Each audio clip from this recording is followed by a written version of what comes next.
Hi, my name is Kelly Anderson. I'm going to be presenting for myself and Micaela Huffaker on physically impaired individuals and their environmental and cultural factors. I'm going to start off by talking about the way that individuals in this population are portrayed in the media. There are a lot of films being made about individuals with disabilities. And while some of them can be good, a lot of them can reinforce negative stereotypes. Such as focusing solely on their disability and not on who they are as a person.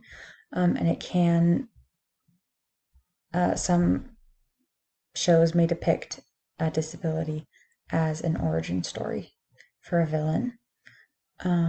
So it's really important that there are accurate portrayals of these individuals in the media, and that they're positive. One pretty controversial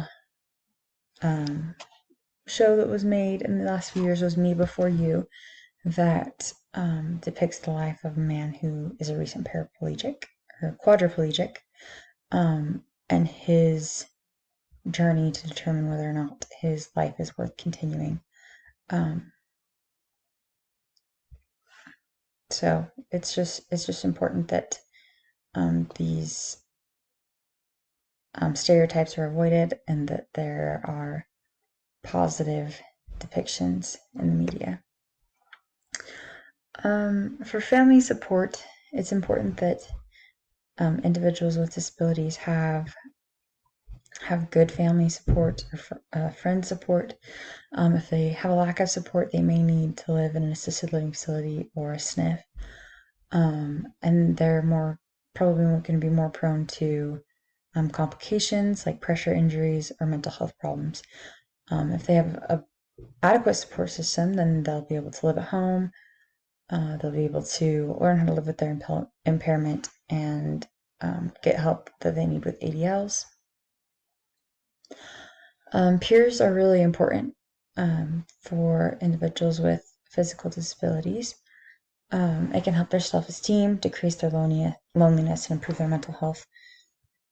And it's really good for them to find friends who are going through, who have similar disabilities as them. I have a brother who had a really good friend in high school who was legally blind, and she played the sport Goldball, which is the sport that's designed for blind people or people who are legally blind.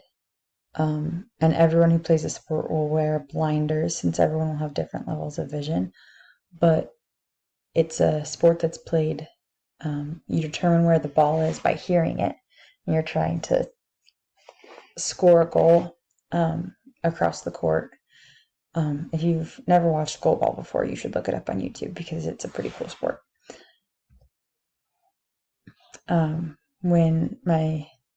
Back to that, just my brother's friend, that her teammates on the Goldball team, she was so close with all of them because they just really knew what it was like to struggle with being blind in a world that's not really made for people who are blind, and the struggles that they have to learn to overcome. So some risks that disabled individuals have in their life are they're at a higher, have higher rates of abuse, whether it be verbal, sexual, neglect, financial, or physical, and they're at a higher risk for substance abuse. Some legal and political systems that are set in place for individuals who are disabled are the American with Disabilities Act, which makes it so that employers cannot discriminate against disabled people when hiring, and they have to provide reasonable accommodations to their employees. There are certain architectural standards that have to be followed in order to meet ADA standards. Buildings need to be wheelchair accessible. And as much as possible, public transport needs to be available so that people can get to and from work. The Fair Housing Act makes it so landlords can't deny housing to people with disabilities. for their disability. The Voting Accessibility, and then there's the Voting Accessibility for the Elderly and Handicapped Act and the Individuals with Disabilities Education Act. So some potential barriers that these individuals may have might be stereotyping, prejudice, stigma. Communication barriers may be through written material or auditory material, depending on what their specific disability is. Physical barriers might be public transportation, doorways, steps, lack of elevators, lack of wheelchair ramps.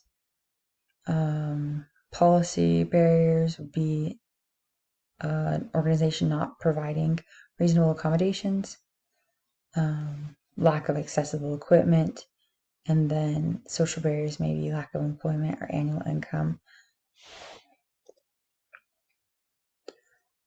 So an international program that's set up is the UN Convention for the Rights of Persons with Disabilities.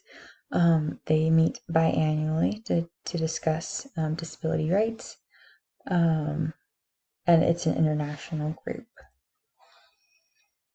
So some health disparities amongst this population, as far as socioeconomic status goes.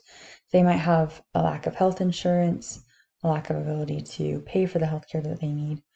And I had the opportunity a few weeks ago to go and observe some classes at the Utah Division for the Blind and Visually Impaired. And I was able to talk to some of those teachers there who are every teacher that I met there was blind. And I talked to them about how COVID had affected them. And one of the teachers said that it was really hard because they were so dependent on Uber and Lyft. And when COVID hit, then all of a sudden they couldn't get an Uber or a Lyft because so many drivers quit driving. Public transportation, you really tried to avoid it as much as possible with COVID, but they really didn't have an option. And then another thing was that grocery shopping was really difficult because they rely so much on like touching their groceries. And for those who can afford to do grocery delivery or grocery pickup, that's great. But if they can't, they really don't have great options, because they have to touch whatever it is they're buying to figure out what it is they're buying. So some racial and ethnic, some racial disparities for disabled individuals.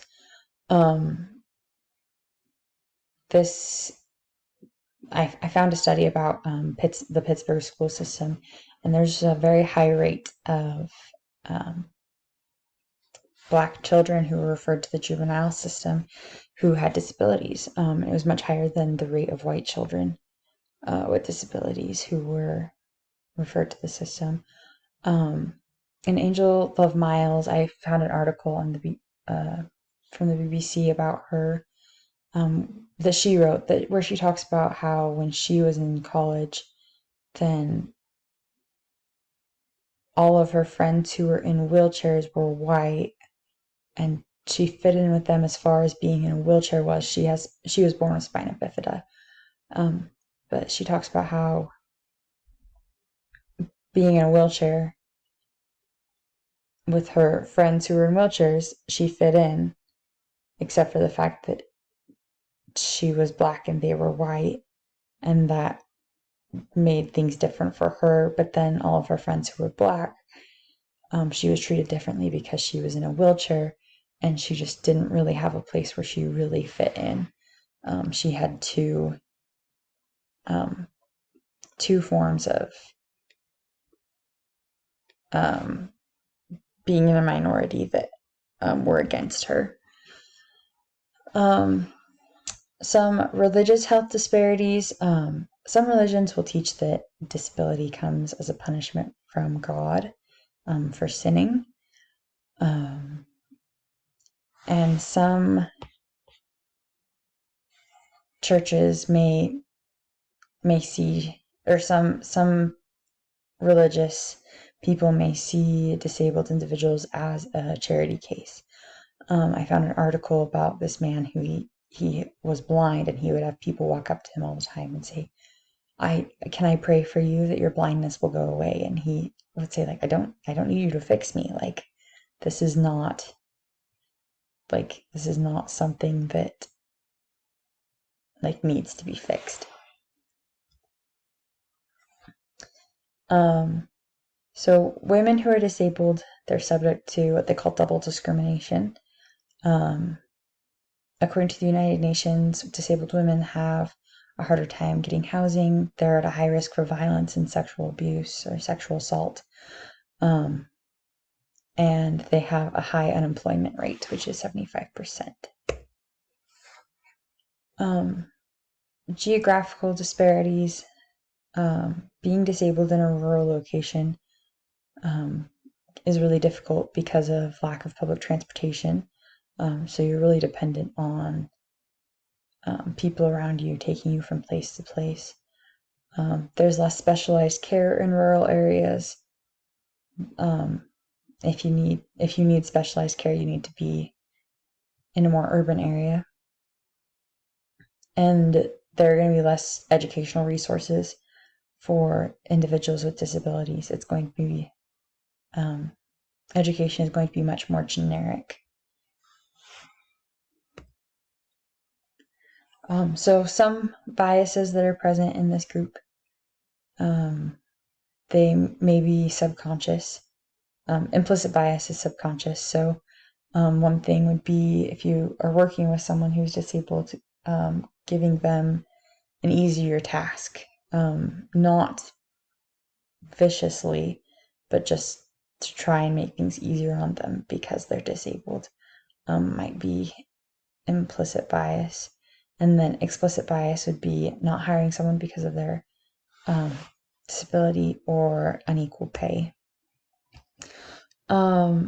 So some international health disparities. It's really, really different disabilities are very common. Over 1 billion people are affected worldwide, and COVID really showed some disproportionate disparities. And a lot of areas in the world don't really view disability as an issue that needs to be addressed. It's just not very high on the priority list. But individuals with disabilities are 4 times more likely to report that they have poor health. And here are resources. Thanks.